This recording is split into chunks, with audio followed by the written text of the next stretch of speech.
ఆస్తి వ్యామోహంతో అన్న బిడ్డనే పొట్టను పెట్టుకున్నాడు. ఆ ఊరి పెద్ద వాడి మేనమావ. ఆయన అంట చూసుకుని వాడు చేస్తున్న అన్యాయాలకు లెక్కే లేదు. అసలు మన ఊరు ఆడపిల్లలంటే వాళ్ళకు చాలా లోకుగా ఉందయ్యా. మగబిడ్డ పుడితే తప్ప ఆడపిల్ల పుడితే చిల్లేడు పాలు పోసి దారుణంగా చంపేస్తున్నారు. నాకు జరిగిన ఈ అన్యాయం ఈ ఊళ్ళో ఇంకో ఆడపిల్లకు జరగకుండా చూడండి అయ్యా. అమ్మగారు, ప్రపంచంలో నా అంత చాదస్తులు లేడనుకున్నాను కానండి, మిమ్మల్ని చూస్తే నేనే నయం అనిపిస్తుందండి. నార్మల్ ఏమిటా నా చాదస్తం? లేకపోతే అండి అమ్మగారు, ఈ రోజుల్లో చదువుకునే పిల్లలు ఇట్టాడి తింటారండి. ఏ స్ప్రూట్ లో కేక్ లో చాకులు తింటారు కానీ, అందుకని ఓ పని చేస్తాను అమ్మగారు. ఏంట్రా? సరాసరి చెరువు కట్టుకెళ్ళి అక్కడ కూకుని ఇవన్నీ శుభ్రంగా తినేసి కడుపు నిండా నీళ్లు తాగి చిన్నమ్మాయి గారి దగ్గరికి వెళ్ళి మీరు బాగున్నారని చెప్పేస్తానండి. ఆ పని చేసావంటే వాతలు పెడతాను. నీ బుద్ధి తెలిసే ఇదిగో ఇందులో పెట్టాను, ఇవి తిను. అయ్యారు, అమ్మాయి గారికి ఏం చెప్పమంటారండి? అందరూ బాగున్నారని బాగా చదువుకోమని చెప్పు. బాగా చదువుకోమని చెప్పడం ఏంటండి, బాగా చదువు చెప్పమని టీచర్లకి టీచర్లకి వార్నింగ్ ఇచ్చి వచ్చేస్తారండి. చాలారా, అలాంటి పని చేయకు. నేను ఎందుకు చెప్తానండి, ఊరికి అలా అన్నానండి. అమ్మా, ఒళ్ళు పెరిగింది కానీ బుద్ధి పెరగలేదురా నీకు.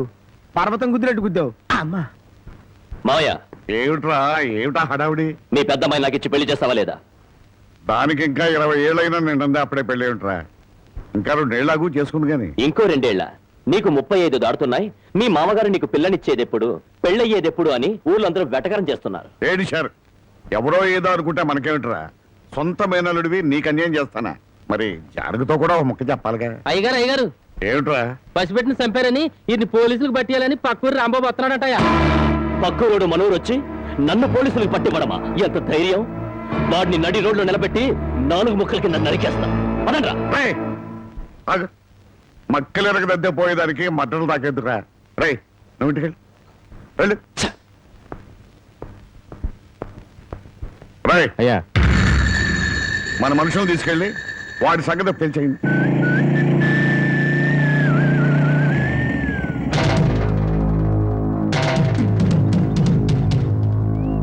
ఎవర్రా మీరు? ఎవరమైతే మీకెందుకురా? ఇదే మీ అత్తగారు ఊరు అనుకున్నారా? ఊర్లోకి దూసుకొస్తున్నారు. ఎవరి కోసం? అన్నం పుణ్యం ఎరుగని పసిబిడ్డను జిల్లేడు పాలు పోసి చంపాడే ఆ నరసింహం. వాడి పాటలు విరగ్గొడదామని ఎక్కడ రావాడు? ఎక్కడుంటే నీకెందుకురా? వాళ్ళ బిడ్డ నాళ్ళు చంపుకుంటారు, నరుక్కుంటారు. అడగటానికి నువ్వెవడే? నేనా? ధర్మంగా మాట్లాడితే ధర్మరాజుని, ఎదురు తిరిగితే యమధర్మరాజు. పరాయురుడివి మా ఊరు వచ్చి మాకే నీతులు చెబుతున్నావు. ఊరు feeling, area feeling, caste feeling ఎత్తేవనుకో సీలింగ్ ఊడిపోద్ది. కొడతావా? మామూలుగా కొట్టనరా. ఏ ఊరు మీది, ఏ మట్టి మీది అని అంటున్నారు, ఆ మట్టి మీదే మీ కాళ్ళు పెట్టనివ్వకుండా కొడతానరా.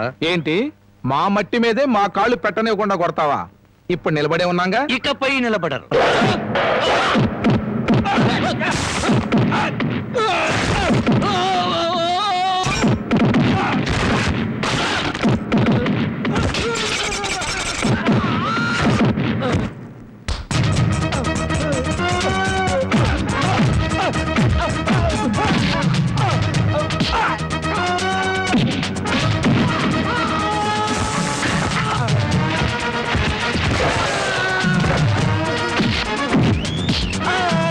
కాలు పెడితే కొట్టినావు కదూ, ఇప్పుడు ఎందుకు కొడుతున్నావు?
మట్టి మీద పిచ్చి సన్నాసులారా, ఈ భారతదేశం అంతా ఒకే ఒక ఊరు.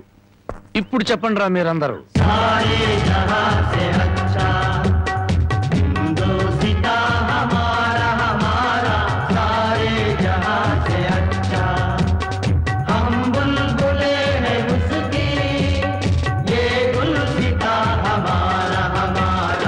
ఆహా, రౌడీల్లోనే ఇంత జాతీయ సమైక్యత ఉంది. ఎక్కడ్రా మీ ఊరి పెద్ద? అయితే ఇప్పుడు ఏమంటావయ్యా? పసిబిడ్డని జాలి లేకుండా జిల్లేడు పాలు పోసి చంపిన ఆ నీచుణ్ణి ఊరి పెద్దగా మీరే పోలీసులకు పట్టించండి. పట్టించకపోతే పిచ్చి కుక్కను కొట్టినట్టు కొట్టుకుంటూ నేనే పోలీస్ స్టేషన్ దాకా తీసుకెళ్తాను. ఏ బెదిరిస్తున్నావా? స్వతంత్రం రాకముందు వచ్చాక కూడా ఈ ఊళ్ళో పోలీసులు అడుగు పెట్టలేదు. ఇక్కడ మేమేం చెబితే అది చట్టం, ఏం చేస్తే అది న్యాయం. ఇది మా ఊరి సాంప్రదాయం. ఆ సాంప్రదాయాన్ని కాదంటారు నువ్వెవరు? నేనా మీలాగా జాలి దయ మానవత్వం లేని మనిషిని కాదు. పసిపిల్లను చంపుకున్న వాళ్ళకి లేని జాలి దయ నీకెందుకయ్యా? ఆడపిల్ల వద్దనుకున్నారు, చంపుకున్నారు.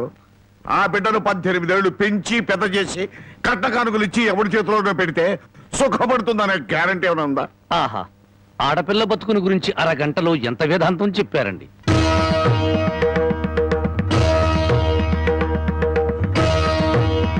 తమ రామగారు లోపలున్నారా? ఆవిడ ఎప్పుడో పోయారు. ఆవిడంతటా ఆవిడే పోయారా లేక తమరే చంపారా? ఏయ్, నువ్వు ఎక్కువగా మాట్లాడుతున్నావు. నీ గురించి ఎంత నీచంగా మాట్లాడినా అంత తక్కువే. నిన్ను కన్నది ఒక ఆడది, నిన్ను కట్టుకున్నది ఒక ఆడది. అమ్మగా జన్మనిచ్చి, చెల్లిగా అనురాగాన్ని పంచి, భారీగా మమకారాన్ని పెంచిన ఆడపిల్ల బతుకంటే అంతలోకోవా? తల్లి ఎదురుగానే బిడ్డను చంపితే న్యాయం మాట్లాడలేని నీలాంటి వాణ్ణి కన్నందుకు చచ్చిన మీ అమ్మ కూడా లేచి నీ ముఖాన ఉమ్మేస్తుంది. నీ ముఖం చూడలేక మళ్ళీ చస్తుంది. రాంబాబు, నువ్వు మా ఊళ్ళో ఉన్నావని గుర్తుపెట్టు. నాకు కావలసిన న్యాయం జరగకపోతే ఊరినే తగలబెడతాను. కబడ్డా! అమ్మలా ఆరాధించాల్సిన ఆడపిల్ల తండూరి పొయ్యిలో మసిపోతుంటే బొగ్గుల కోసం వెతుక్కునే నువ్వు పెద్ద మనిషివా?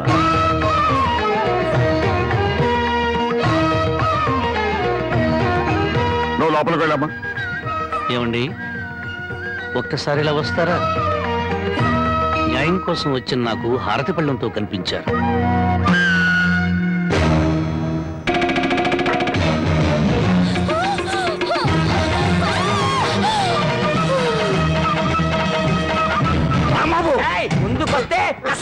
ఊరికో న్యాయం, నీకో న్యాయం ఉంది. నీ మమకారానికి మాత్రం కూతురు ఉండాలి, ఊళ్ళో నోరు లేని తల్లుల కూతురు మాత్రం చావాలి. మర్యాదగా నా కూతురు రోజులు వదలను. నా దారి కట్టం వస్తే ప్రాణాలు తీస్తాను. చూడు, నీలాంటి కోటీశ్వరులే కాదు, కటిక దరిద్రులకు కూడా కడుపు తీపి, కడుపు కోత ఉంటుందని తెలుసుకో. నీ మేనలుండి వారం రోజుల్లోగా పోలీసులకు పట్టించు, లేదా నీ కూతురికి గ్లాసులో జిల్లేడు పాలే కాదు, గన్నేరు పప్పు కూడా తినిపిస్తాను. కవడదా! వయసు వచ్చిన పిల్లని ఇలా ఎత్తుకొస్తావంట? పోకిరి వ్యథమా. నువ్వు ఊరికే అరవకు. నాకు అసలు చాలా టెన్షన్ గా ఉంది. ఈ పిల్లని ఎత్తుకొచ్చినప్పటి నుంచి లైఫ్ లేని పేక ముక్కలా సోతో పడింది. దీనికి ఏమైందో నేను కంగారు పడుతుంటే మధ్యలో టెన్షన్ పెట్టుకు. వెళ్ళు. సరే, నీ ఇష్టం వచ్చినాడు తగలడు.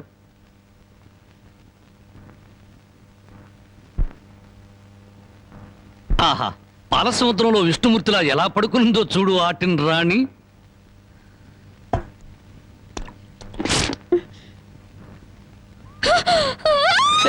అరవకు, నువ్వు టెన్షన్ పడకూడదు. నీకేం కాలేదు. అమ్మా, నాన్న దగ్గరికి వెళ్ళాలి. మీ నాన్న మహాపాతకుడు. మీ ఊళ్ళో మీ నాన్న ఏం చేస్తున్నాడు తెలుసా? పుట్టిన ఆడపిల్లని చంపే వాళ్ళని సపోర్ట్ చేస్తున్నాడు. తప్పు కదా? అమ్మా, నాన్న దగ్గరికి వెళ్ళాలి. నన్ను టెన్షన్ పెట్టుకో. ఇదిగో, మీ నాన్నకు బుద్ధి చెప్పడానికి నేను ఇక్కడ తీసుకొచ్చాను. నిన్నేం చేయను. నీకేం కాదు.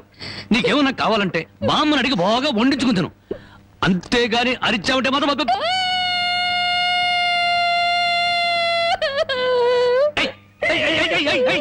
ఎందుకు అరుస్తావు? నేను ఏమైనా చేశానా?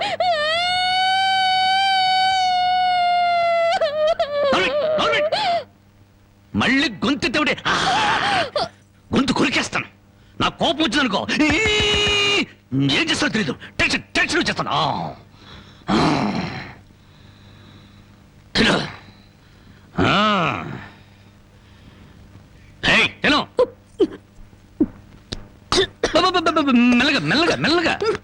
మెల్లగా తాగు.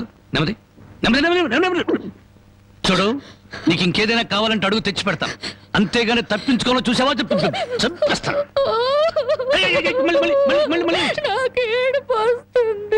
కడుపు వస్తే బాధపడాలి కానీ ఏడుపు వస్తే ఎందుకు బాధపడాలి? నీకు ఒక్క నిమిషం టైం ఇస్తున్నాను, కరువు తీయరా ఏడు.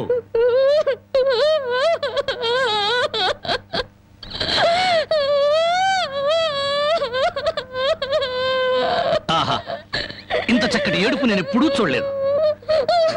నీకిచ్చిన టైం అయిపోయింది, ఏడు పాపు ఆపని.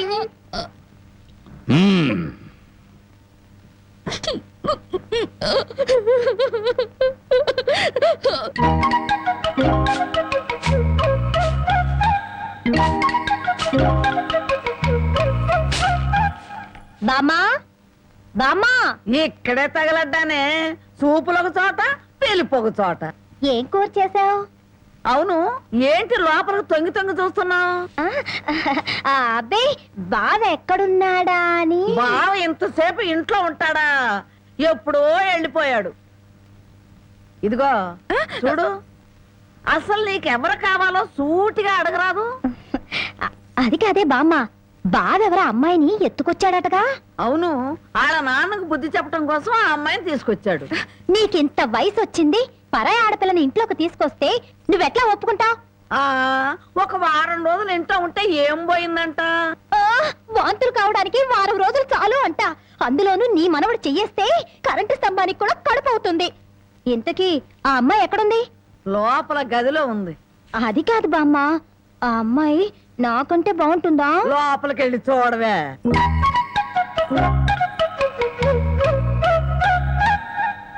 ఓ అమ్మాయి, నాకంటే చాలా అందంగా ఉంది. నీ పేరేమిటి? జానకి. ఏం చదివావు? 10th క్లాస్ పాస్ అయ్యాను. అమ్మో, నాకంటే 2 క్లాసులు ఎక్కువే చదివావు. లేచి నిలబడు. ఎందుకు? లెమ్మంటుంటే. ఒక్క మాటలో చెప్పాలంటే అన్నింట్లోనూ నాకన్నా నువ్వే బాగున్నావు. ఇక మా బావ నా వంకేం చూస్తాడు? మీ బావని ప్రేమిస్తున్నావా? చచా, నేను ప్రేమించడం ఏమిటి? అసలు అతన్ని నేనే కాదు, ఏ ఆడపిల్ల ప్రేమించదు. ఏ అంత రౌడీయా? మామూలు రౌడీ అనుకుంటున్నావా? మద్దర్లు మానభంగాలు అవలీలగా చేసేస్తాడు. అసలు ఈ పాటికి నిన్నేదో చేసుండాలే. చచ్చా, అదేం లేదు. అలా అని తలుపు బార్లా తెరిచి పడుకో, బతుకు బజార్ అవుతుంది. అవును, నేను ఇక్కడి నుంచి తప్పించేస్తాను, పారిపోతావా? పారిపోతే చంపేస్తానన్నాడు. బాగా నమ్ము, ఏదో సాటి ఆడదాను అని చెప్పాను. నాకెందుకు, నీ కర్మ ఎలా రాసుందో అలా జరుగుతుంది. ఇదిగో, ఒడ్డు పొడుగు చూసి ప్రేమలో పడావు.